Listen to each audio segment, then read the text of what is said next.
Hello, my dear children. How are you all? Be safe at home. Take healthy foods. Don't play or roam outside in the streets. Are you ready to listen to me? Yes, children. Today we are going to see the recap of nouns and quantifiers. Children, now we are going to see what is a noun. Definition of noun or what is a noun. A word used to identify any of a class of people, places or things, or to name a particular one of this is called as a noun. In short, a noun is the name of a person, place, thing or an animal. Examples: sister, school, book, horse. Sister is an example of a person, school is an example for place, and book is an example for thing, and horse is an example of an animal. Children, now we are going to see kinds of nouns. There are 7 kinds of nouns given here. They are proper noun, common noun, collective noun, abstract noun, concrete noun, countable noun, and uncountable noun. We are now going to see it elaborately. Children, first we are going to see what is a proper noun. A proper noun denotes a particular person, place, or things.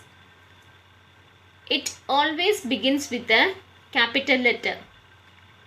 I have given you some examples. You can refer it.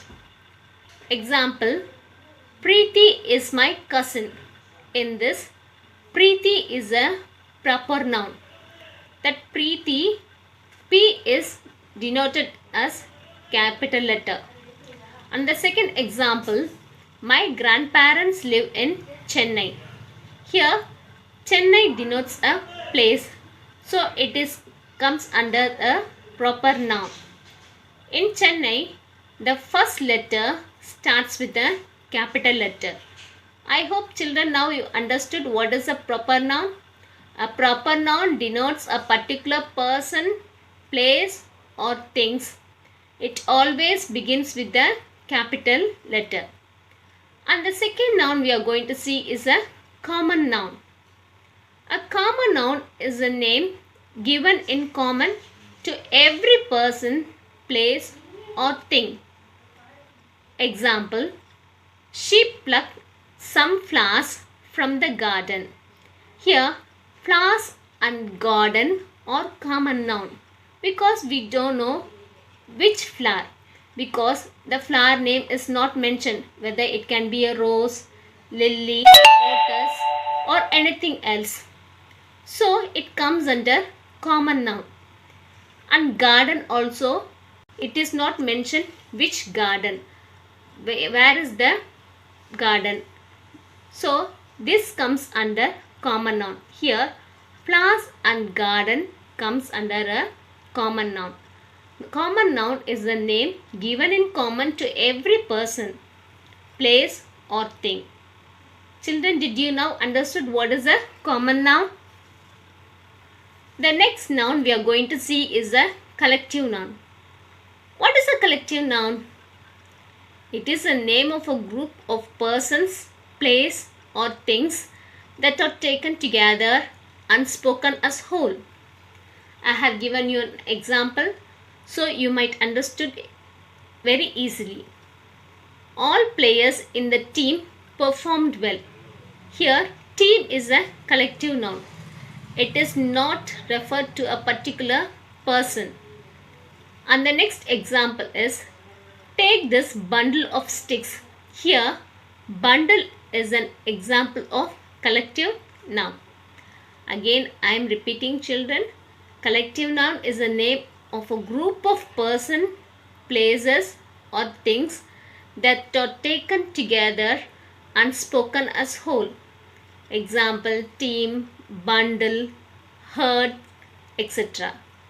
Now we are going to see the next noun, that is an abstract noun. What is an abstract noun? It is usually the name of a quality or action. Example here I have given you. You can see in this slide. Harichandra was famous for his truthfulness. Truthfulness comes under the quality of Harichandra. And the next example is, our national flag is the epitome of unity. Here unity comes under abstract noun. So the definition of an abstract noun is usually the name of a quality, state or action is named as abstract noun.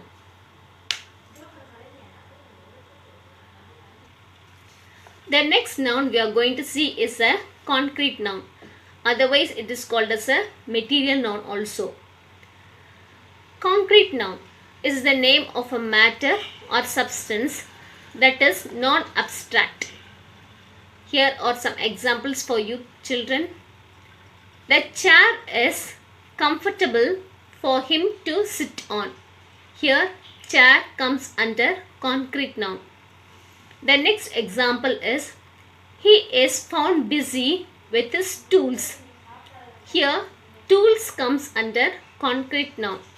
It is otherwise called as a material noun. Keep it in mind. Now I am going to give the definition again for concrete noun.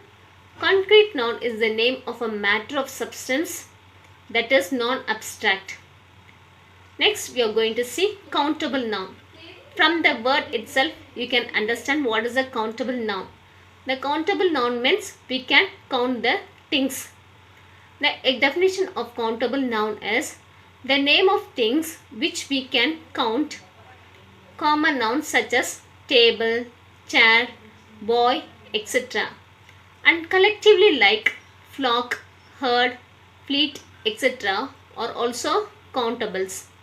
Here I have given you a few examples. He has learned the alphabet. Here alphabet comes under countable noun.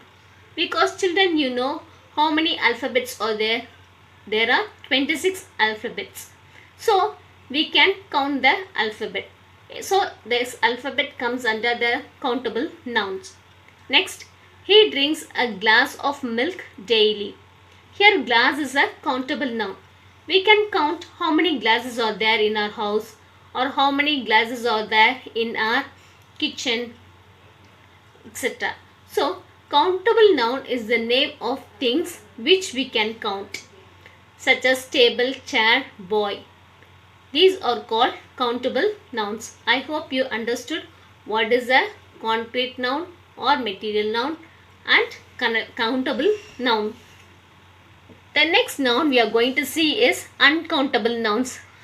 I think children, from the heading itself you can identify what is an uncountable noun. Can we count the stars in the sky? No, we can't.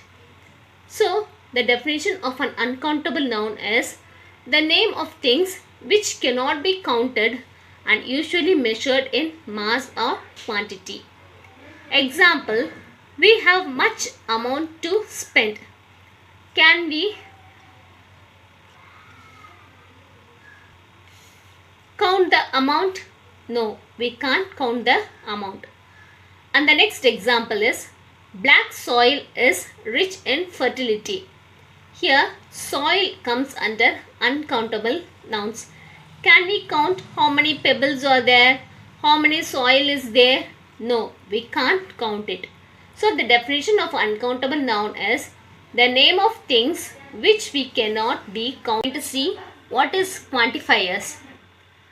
Quantifier is a word or phrase which is used before a noun to indicate the amount or quantity. That is some, many, a lot of and few.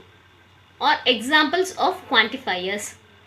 Quantifiers can be used with both countable and uncountable nouns. There is a large quantity of fish in this river.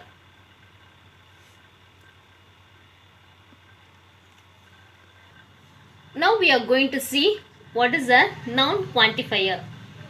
Nouns in English are either countable or uncountable. If a noun is uncountable, it does not have a plural form. You know what is a singular and plural. Yes, children?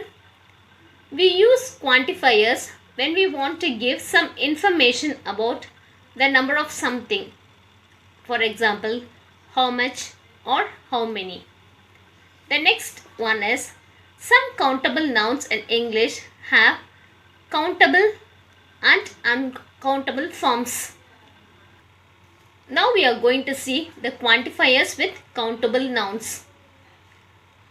Both, each, either, few, fewer, neither, several, a couple, hundreds of, thousands of. Several, a few, quite a few, very few, refer to countable nouns. Many, a number of, hundreds of, dozens of. These are all used with plural countable nouns. Many and a number of are used in more formal situations to talk about a non-specific number. Now we are going to see quantifiers with uncountable nouns. Example I have given you: a little, very little, a bit of. A little and a bit of refer to uncountable nouns. A bit of is more used in conversation and informal situation. And the next I have given you an example like much, a great deal of. Much is used to talk about large quantities. It is used with uncountable nouns and is mainly used in questions and negatives. I hope children you understood nouns, types of nouns and quantifiers. Go through these slides. If you have any doubt, be free to discuss or call me for clarification. Thank you children. Have a nice day.